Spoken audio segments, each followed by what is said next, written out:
Welcome to Cooking with Toya Boudy. I am the executive chef at Delamaz Catering, and I am coming to you today to help you cook a classic steak and lobster dinner. Now, I came up with this idea for the show because I want everyone to feel comfortable with cooking.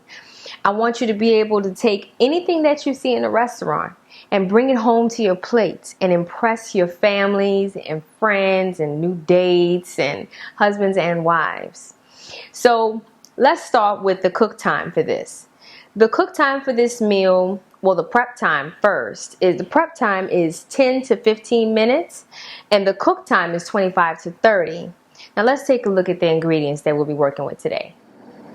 First, we have the unseasoned meat tenderizer, Creole seasoning, salt, sea salt preferably, cracked pepper, fresh Italian cut parsley, butter, and minced garlic. This is the olive oil spray that we'll be using for the sauteing of the steak, which will give it a great flavor. We need a basting brush. You can find this at any dollar store, anything like that.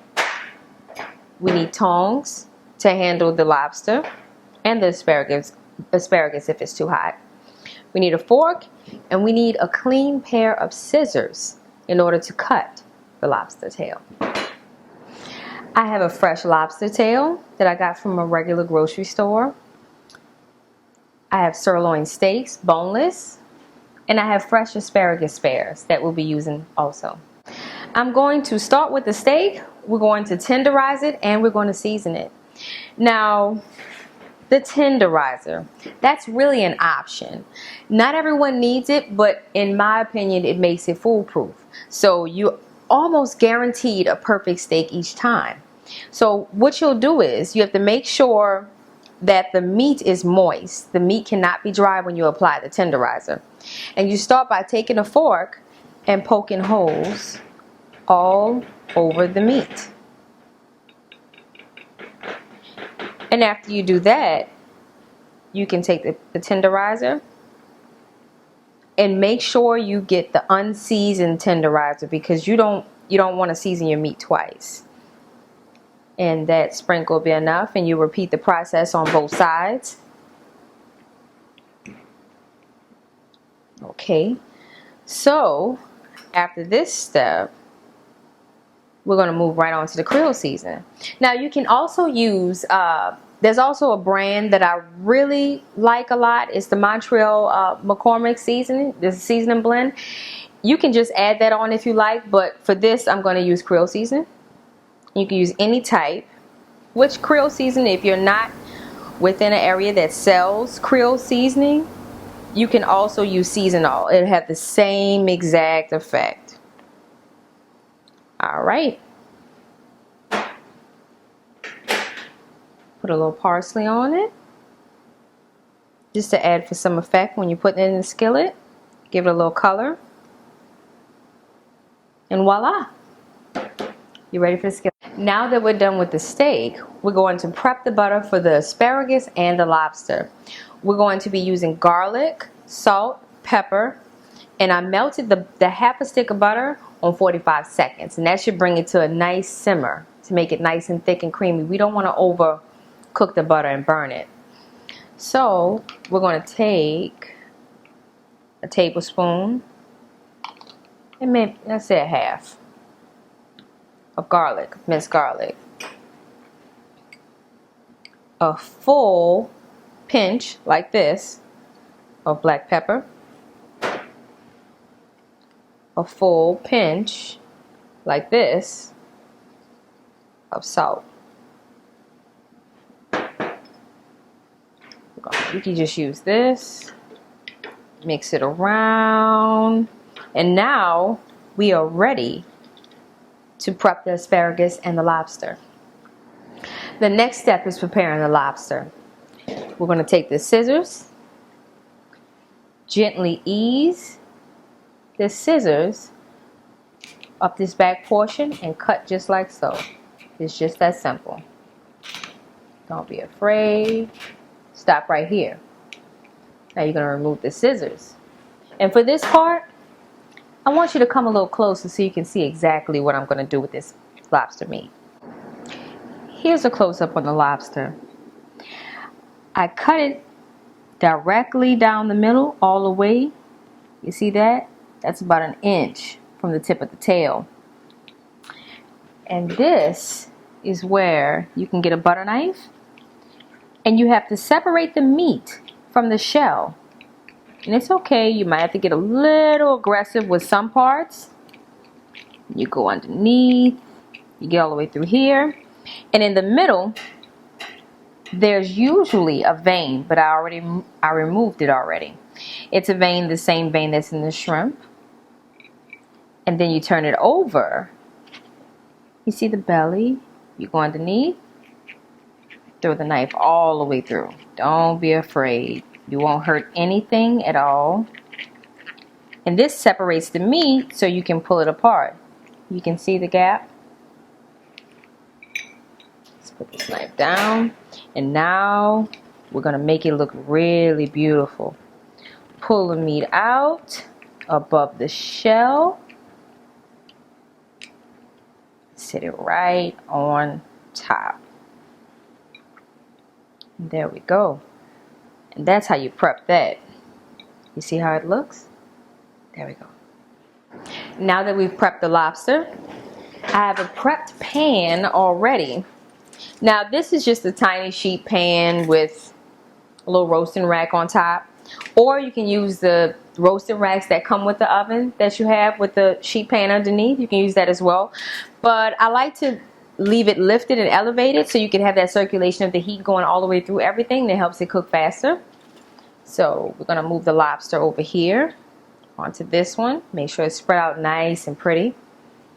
Take the asparagus. Place it on the same pan because it's really going to cook at the same speed. So that's what makes this meal so easy to prepare. Alright, we're going to take this brush with the butter and garlic. We're going to start with the asparagus.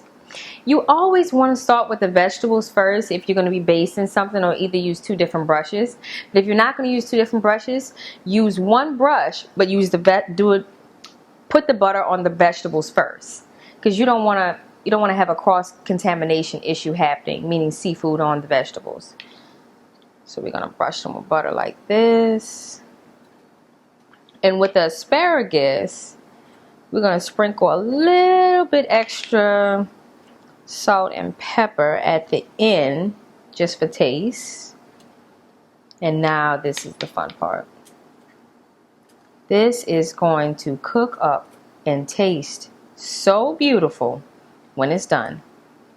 Make sure you drench it nice and well because you want it to go all over. There we go. Take a little bit of parsley for color. Not too much, just a little. A little bit of salt.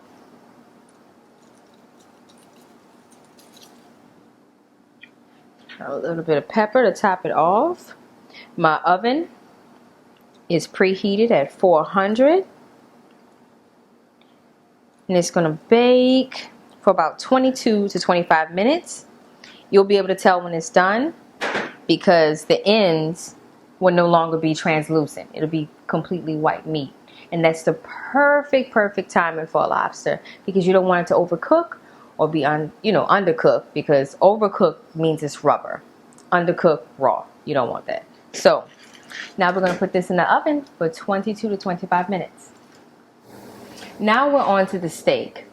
I have my range set at 8, which is medium high if you have a regular gas stove or if you have an electric stove. So we're going to spray the pan, coat it nice and well. Take some of that leftover garlic, add it to the pan, hear that sizzle. Bring it around some, bring it around. Take that first steak.